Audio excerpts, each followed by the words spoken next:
पडे प्रकाश अंतरी, तुझेच धम्मचक्र हे फिरे जगावरी, तुझाच गौतमा पडे प्रकाश अंतरी, तुझेच धम्मचक्र हे फिरे जगावरी। बुद्धं शरणं गच्छामि, बुद्धं शरणं गच्छामि। नमस्कार, जय भीम, नमो बुद्धाय। मैं अमित वांद्रे, आप देख रहे हैं महाराष्ट्र टीवी 24।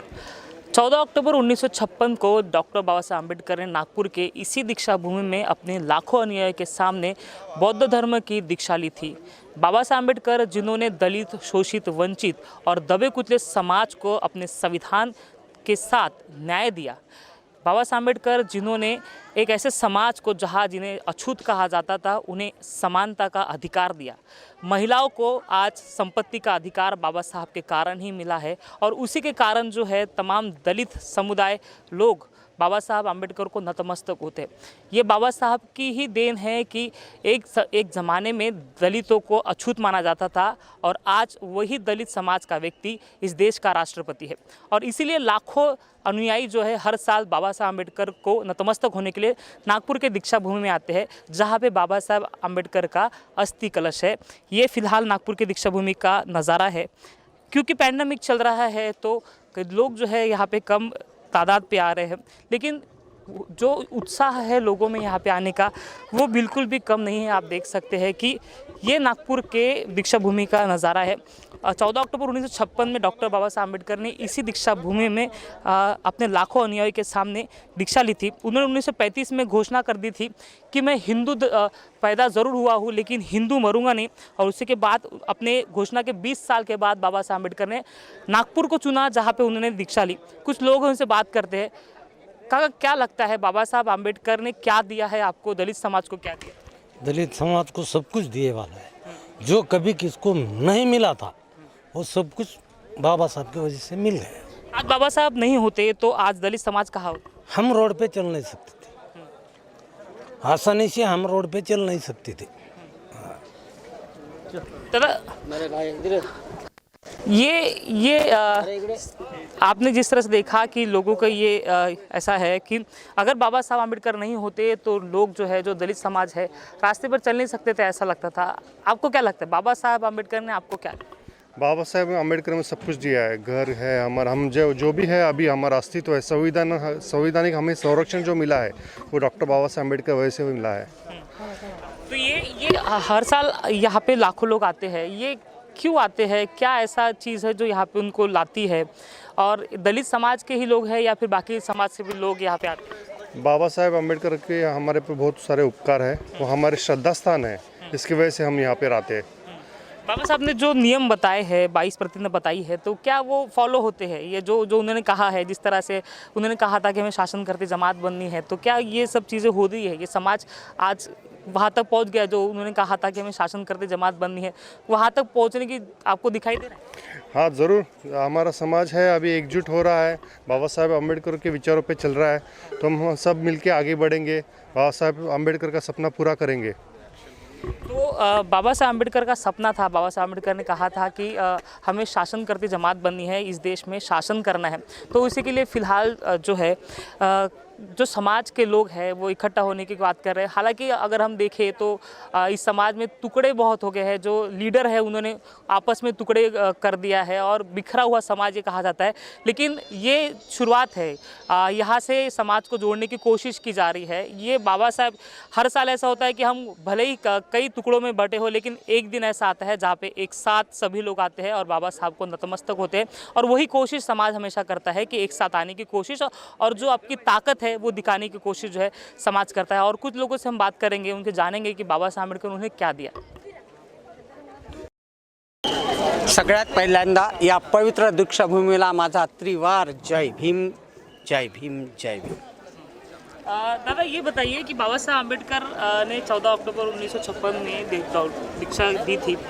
कितना लोग जो है उसको फॉलो कर रहे हैं? क्या चेंजेस आया है बाबा साहब अम्बेडकर के दीक्षा देने के बाद दलित समाज में?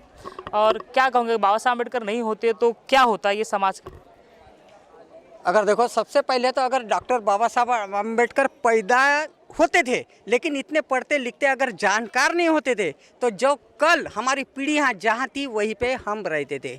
लेकिन बाबा साहब ने एजुकेशन का जो फ़ायदा लिया है, उस एजुकेशन को हमको उन्होंने बढ़ाया कि बोला कि पढ़ो लिखो, जब तक कि तुम लिखोगे नहीं पढ़ोगे नहीं तो यानी तुम इस देश के जो कानून है उसको समझोगे नहीं। वो समझे, और आज जो हमारी बिरादरी है, जो हमारा समाज है, वो एजुकेशन के लेवल पे पहले से कहीं अच्छा, जब बाबा साहब थे तब तो बहुत ही अच्छी प्रगति हुई थी एजुकेशन में, लेकिन बाबा साहब जाने के बाद 90 के शतक में जो यानी इस गवर्नमेंट ने जो लगाई है पाबंदियाँ, उससे थोड़ी कमी आई है। जो पहले इंजीनियर डॉक्टर बनते थे वो बनने में कमी आ गई, क्योंकि जिसमें यानी इन्होंने जो है अपना निजीकरण जो किया है उसका फ़ायदा इन्हें नहीं मिला। और जो बाबा साहब ने बताया उसमें हमारा रहनुमान, बुद्धिमत्ता, एजुकेशन लेवल और आर्थिक लेवल बहुत कुछ अच्छे तरीके से बढ़ा है। क्या आपको क्या लगता है जो सरकार है, जो कोई भी सरकार, आपने कहा 1990 की बात की, तो इसके बाद जितनी भी सरकार आई उसमें मेरे ख्याल से कांग्रेस की भी सरकार है, बीजेपी की सरकार है, दोनों सरकारें इस दौरान आई हैं, तो ये दोनों सरकार जो है शेड्यूल कास्ट के विरोध में है, दलितों के विरोध में। ये इसने निजीकरण कर दिया है, इस कारण दलित ना पढ़े, इसलिए आप सोचते हो कि दलित ना पढ़े इसलिए निजीकरण के और ढकेला जा रहा है? हाँ, ये बहुत 101% बात सही है कि निजीकरण में हमारे जो, क्योंकि हमारा आज भी दलित समाज जो है वो यानी एजुकेशन में नंबर 2 पे रहेगा, लेकिन इकोनॉमी कंडीशन में अभी भी बहुत ही नीचे है करके हमारे यानी बच्चे निजी का जो स्कूलें हैं उसमें नहीं पढ़ सकते हैं। जो प्राइमरी स्कूलें थी पहले से जो पढ़ती थी उसमें से ही डॉक्टर इंजीनियर बने हैं, लेकिन इस गवर्नमेंट ने जो चल रही है, जो आने वाली है और जो आई है, इन्होंने जो यानी प्राइमरी शाला है उनका लेवल इतना घटिया कर दिया है कि यानी कुछ भी नहीं है, और निजी वालों को इतना बढ़ा दिया है कि यानी कहाँ से हम डोनेशन भरेंगे, कहाँ पे हमारे बच्चों के यानी क्या कि एडमिशन फी भरेंगे, नहीं पढ़ा सकते करके दलित समाज नीचे रहे, जो पहले था वहीं पे रहे करके जो प्राइमरी स्कूल है उनको बंद करने का पूरा ये नाटक। क्योंकि बाबा साहब विश्व के ज्ञानी पुरुष है। आप कुछ लोग ऐसा समझते हैं कि बाबा साहब जो है खाली दलित वर्ग को रिप्रेजेंट करते हैं, बिल्कुल गलत है। बाबा साहब, आप संविधान पढ़ोगे तो नारी जाति के लिए जो कुछ उन्होंने किया है किसी ने नहीं किया है देश में। एक महात्मा फुले है जो उसके बाद में तो उन्होंने जो फुले फैमिली है उन्होंने जो कुछ किया वो भी बहुत है। लेकिन आजकल क्या होता है कि जब हम लोग जैसे शिक्षण 3 आता है तो हमने महात्मा फुले और सावित्रीबाई फुले को भी ध्यान में रखना चाहिए, क्योंकि आप देखिए देश में लेडीज़ को, लड़कियों को, स्त्रियों को पढ़ने लिखने का अधिकार किसने दिया है? सावित्रीबाई फुले और महात्मा फुले ने। अगर जो लेडीज़ है उनको भी एक तरह से शूद्र माना जाता था तो उससे ऊपर किसने उठाया है? डॉक्टर बाबा साहेब आम्बेडकर ने। तो हमें इस चीज़ को ध्यान में रखना चाहिए कि जो भी महापुरुष हुए हैं वो किसी एक समाज के नहीं होते, वो किसी एक जाति के नहीं होते और वो किसी एक धर्म के भी नहीं होते। हालांकि धर्म इंडिविजुअल कंसेप्ट है, लेकिन मेरा ये मानना है कि बाबा साहब एक नेशन बिल्डर है, नेशन बिल्डर, राष्ट्र निर्माता है। उन्होंने राष्ट्र का निर्माण किया है।